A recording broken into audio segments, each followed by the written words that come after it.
Toys everywhere. Do you ever wish you could snap your fingers and magically the toy mess would disappear? I wish Mary Poppins cleanup magic was real too, but in the meantime, today's video is going to give you some more practical solutions that actually work. Maybe in the past, to help curb some of that toy mess, you've gone to Target, bought some cute bins, maybe you've tried label making, maybe you've spent hours and hours organizing and reorganizing the kids' toys, only for the mess to be back within minutes or even hours or days. It's really frustrating when the toy mess comes back. So in today's video, I'm gonna be sharing exactly why that is. If you are tired of stepping on Legos and toys taking over your entire home, this is gonna be such a treat for you. If we haven't met yet, I'm Katie Wells. I'm a declutter expert and host of the Maximize Minimalist podcast, which is a top-rated podcast for families. And through my show, my YouTube channel, and my online programs, I've helped thousands of families successfully declutter and, more importantly, keep the clutter at bay.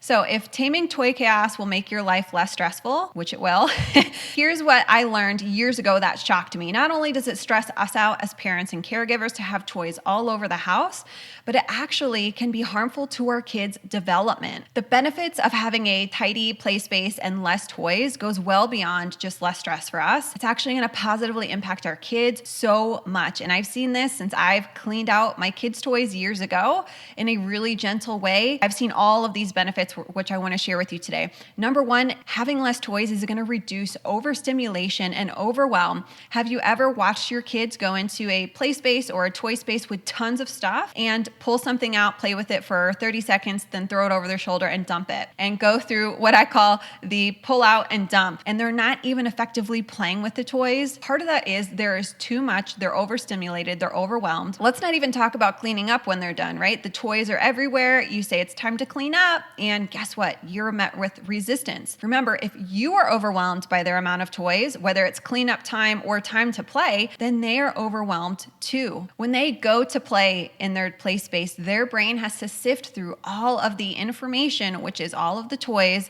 and it makes it really hard to focus and enjoy what they actually have and what they want to play with. So when we reduce the amount of toys, it's going to serve not only you, but them as well. Number two, according to one study, the depth and length of play with 4 toys compared to 16 toys was significantly better. Yes, what does that mean? That means all that we want as parents is for our kids to use and be able to independently play with the toys we give them, right? We want them to be able to effectively use them. And if you're tired of the dump and play with for 2 minutes, then minimize what they have in front of them. Number 3, fewer toys actually improves cognitive development. Number 4, more independent play, which we already talked about. They also can gain improved motor skills and problem solving when they have less toys. I hear from parents who take my toy programs and learn from my courses that their kids actually have a higher attention span when they have less toys. There's less overwhelm, so the kids are more likely to play effectively and clean up easier.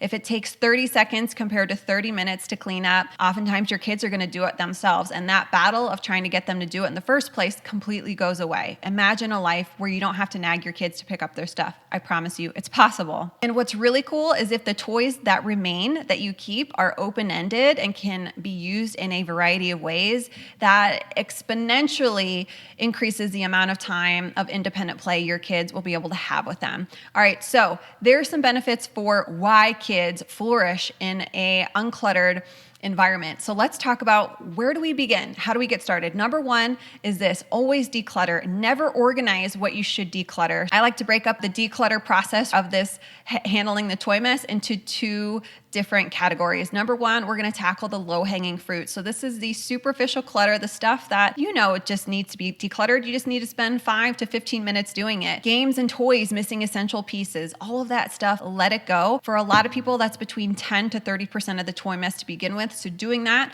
will be an instant facelift to the play space. Part 2 of that declutter process is to then identify some things that they just don't use anymore. Maybe you're attached to the toy. Maybe you have nostalgia or sentimentality about the toy, but your kids don't really love it or use it. That's that phase 2 where it takes a little more gut checking and acceptance on your end, and be able to donate that to another kiddo in your community and just get it out of your house and make space for what they really love and use. Number 2 is to donate and sell. Donate and sell the rest. Have a plan in action. Put a community yard sale together, or just have a yard sale at your house, or maybe post on your local Buy Nothing group. There are so many ways and people and different organizations you can quickly get your stuff out of your house house. If it's over a certain dollar amount, you determine that dollar amount. Maybe it's 20, 40, 50, 100. Then you decide that that's your breaking point, that you know you want to sell something, do it. But the majority of the toys, I encourage you to just get them out, pay it forward to another family, and don't worry about selling. Number 3 is to organize. Now that you've cut through a lot of the clutter,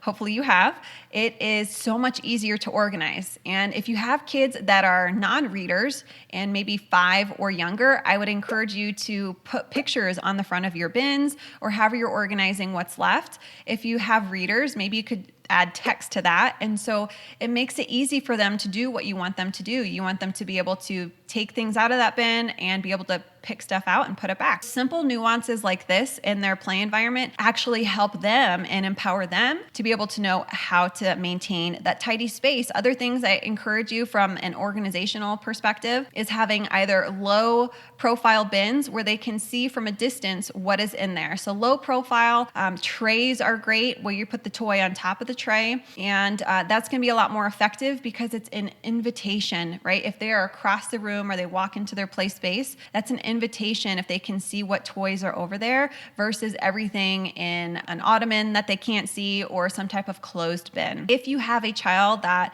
tends to not be really great at self-starting play, they need a lot of encouragement from you. This is something I did with my son. All I did was flip out different bins, closed bins for the low profile ones so he could see. And then he knew exactly what he wanted to do. He walked into the play space. I'm telling you what, it was like a night and day difference, all with different bins. I'm not one to tell you to go drop money on stuff, but this was a super effective way at creating an organized play space that my children really loved and used. As far as putting things back when they're done, if they have really cool Lego creations, I would encourage you to designate a spot. Maybe that's on a higher shelf, especially if they have younger siblings that are a threat to said Lego creation, or maybe on a closet shelf.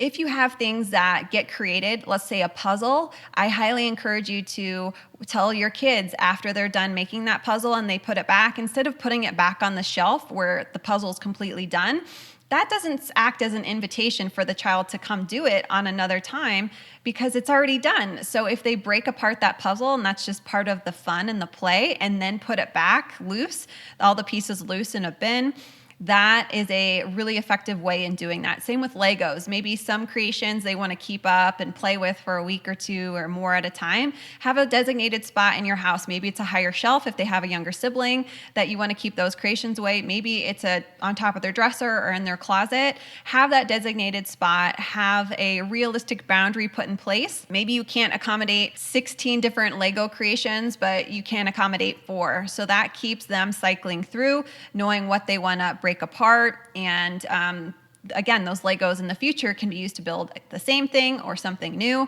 You do what works best for you and your kids' interest, but there are some thoughts that have worked really well for me and my students. On that organization aspect, you will notice how much easier it is to do when there's less to organize. That's why I always say declutter first, then organize. All right, the last part is going to be toy rotation. Don't roll your eyes if you've tried toy rotation before and it didn't work for you. Have no fear, because I'm going to be sharing some really practical ways to make it work for you. Before I do that, I want to share what it is. If you've never heard of toy rotation, essentially it is when you pack away some of the toys that you are keeping and put them out of sight, out of mind, behind a closed door for anywhere from usually 1 to 3 weeks at a time. And then you incorporate those back into the play area, and then you take some others away. So you have toys in rotation, which are the ones they're actively using, and toys out of rotation, which are the ones, again, tucked away neatly, hopefully organized behind closed doors.